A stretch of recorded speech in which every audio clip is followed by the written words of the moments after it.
Good morning, everyone. Brian here with BMK Retro Gaming. This morning I have for us a review of the ColecoVision prototype game, the Berenstain Bears. Now, this one's a bit interesting as it's not a very complete prototype, but it was one that may have had some potential.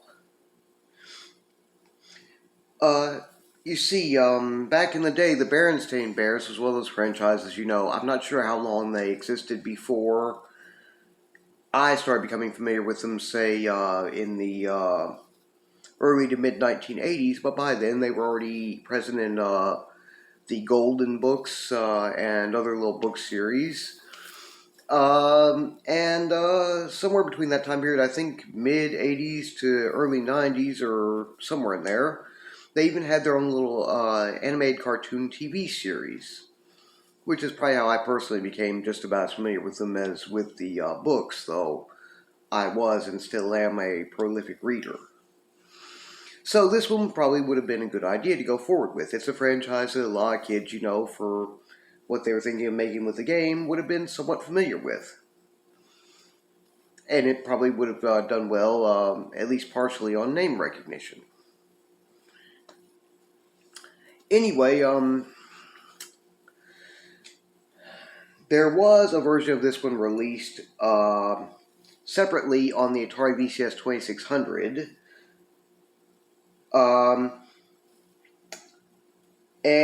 But the thing with it was, it required the KidVid controller, which came with the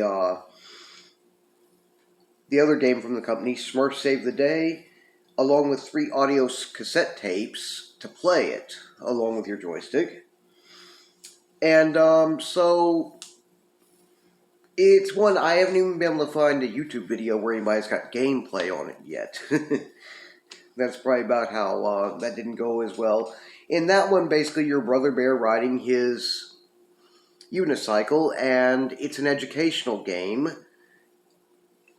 under the KidVid line, which you basically what you have to do is you have to listen to the cues and all from the audio tapes, and direct Brother Bear to it will tell you which number or letter coming down you're supposed to be trying to catch, and if you catch the correct ones, you will be awarded with honey pots. Kind of designed to teach, basic numbers and basic letters, things like that. Wouldn't have been super spectacular, but decent enough. But seriously, still, you would have had to have the 3 audio cassette tapes along with the KidVid controller, which, not to mention the audio cassette player, which worked with it. So, in fact, that's one reason why, I may or may not ever feature that one on this channel. I'd have to have the audio cassette player, the 3 tapes, the KidVid controller, and none of that will actually work with, not to mention a physical copy of the game, because although I do have a game ROM of it on my Hyperkin Retron 77 emulation hardware clone console, well, a lot of controllers don't work with it like they should, or at all, so I'd have to get a physical copy of the game, the audio cassette player, the 3 audio cassette tapes, and the KidVid controller to get it to work right. And although I have my Atari 7800 and Mattel Intellivision 2's System Changer, which are basically straight-up hardware clones in their own sense of the Atari VCS 2600, not sure if all that would work with them, though since they are straight-up hardware clones, they could probably be done. We'll have to see one day.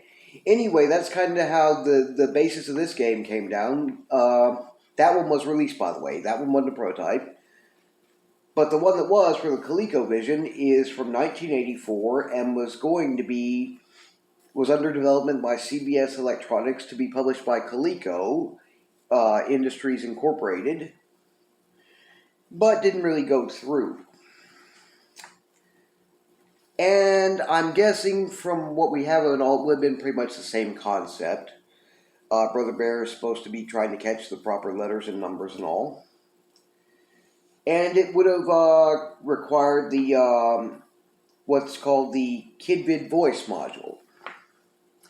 that's basically what KidVid was a line that was supposed to be educational and directed at kids, and well, although like in this case, we have both the Berenstain Bears and First Stages of the Day released on the Atari VCS 2600. Well, I forget what I read or saw in videos before as to whether there was only a small amount of these games or they didn't quite get around to any at all, which were actually released being developed for the ColecoVision, so it's one of those things that's a bit rare. Anyway, it's still a little interesting game concept and all, based on a franchise most kids would have known. So I've got the game ROM as a digital download, emulated digital download, available here on my ColecoVision Phoenix. So I'm gonna go ahead and fire that up, and we're gonna take a look at what we can of the gameplay. Okay, so here we go, taking a short look into what there is of the gameplay of the Berenstain Bears ColecoVision prototype game. Okay, core. Go down to prototypes. First one. That's easy. Okay, as we can see, there's no real sound here. They didn't get that far apparently. Sound tends to be one of the things that's usually it's usually among the last things to be included in game development, really, so that kind of explains that.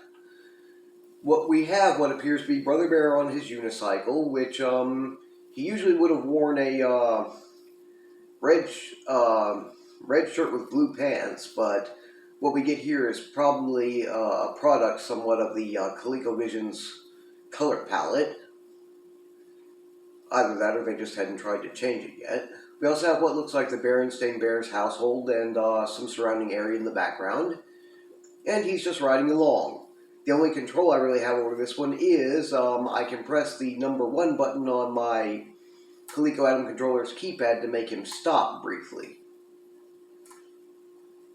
Again, this would have required the KidVid voice module to get to work right. So that's about as much as there is to that. So really, it's not a huge deal. You can see maybe where it would have had some potential, and you could have gotten more out of it than this. Really, this could have been developed in some other ways too, which is what I'm going to discuss in a minute. But anyway, I think you guys get a little bit of an idea with what little bit there is of gameplay here, so go ahead and cut that out real quick. Okay, so that was the Berenstain Bears, a 1984 ColecoVision prototype game, obviously a rather incomplete one, but one which I think, could have had potential. I mean, since a lot of kids would have known about the Berenstain Bears already, it could have done pretty well, even as just a KidVid game. Which would have been an educational game, of course, as we've discussed. I don't have anything wrong or against the educational game genre, all things considered. Maybe it wasn't always that effective at what it was supposed to be doing, but for things like teaching basic numbers, letters, stuff like that, and all, the video game companies at least tried, and I can't hold that against anybody, whether it was all that effective or not. But still, just being the Berenstain Bears probably would have sold it some on the recognition of the name recognition and, that of the characters in the franchise alone. So, why do I, the other thing about this one that I figure probably kept it from being more than a mere prototype is, 1984, we're talking about being at the end of the, or around the end of the 1983 North American video game industry and market crash. So that probably played a factor too. Not to mention that it would have been kind of convoluted that would require the voice module for it. Or, like say how the one that was released for the Atari VCS 2600, having to have the KidVid controller, the audio cassette player, which I'm not sure if it would have still been considered a voice module or what, and 3 audio cassette tapes, yeah, a little bit convoluted. Again, if I could get all that together, I may present that one at some point, but so far, that might be a ways out, if it happens. So why do I really present a prototype like this? It's pretty well incomplete. Well, as you guys know, I've done it before with some others. It's usually because of it's one that, well, for one thing in this case, I needed the extra content, and this one is a rather easy one to do, for one thing. For another, even though it would have been just an educational kids game under the KidVid line, so what? It could have still been at least a decent game for what it was supposed to be. Again, I'm not sure. I know there were some released for the Atari VCS 2600, like this one and Smurf Save the Day, but they were also developing KidVid games for in that line for the ColecoVision, though I don't remember whether I've read or seen in videos that any of them actually did get released, whether it was just a small number or they didn't get around to actually getting any of them done. Go figure. But still, if it had been like that and just an educational game, it still could have been decent for what it was. I guarantee on the name recognition and the recognition of characters and franchise, it probably would have sold. And then there's reason 3. It could still be done. You see, after, no telling if the intellectual property rights, what the deal is with that, they're probably still in place, but probably nobody would be paying that much mind to it. So if somebody, say a homebrew developer, which I'll go over the distinction again, homebrew developers are usually those who are more of on a hobbyist level, though oftentimes very knowledgeable, and do aftermarket game development because they want to, and they can get pretty good at it. For instance, my friend Brian Puddin, who does his channel Brian's Man Cave, but at the same time, he's never worked professionally in video game developments or video games otherwise, so he would still be considered a homebrew developer for not having that professional background, whereas ProBrew is those who do. Those who they do aftermarket game development, but they've had experience, they've worked in video game development or video games generally professionally, and they're still making aftermarket games. So their work would be considered more professionally made or more done by a professional.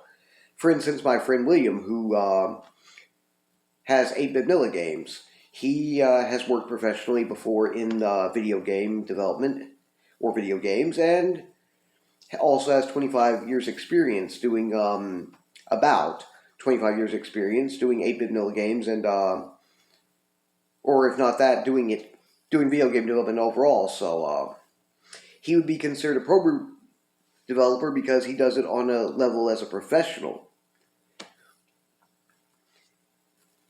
So that's pretty much the difference there. And whether somebody were to do this ProBrew or Homebrew one, it could still be a pretty nice, decent, if not great game. For instance,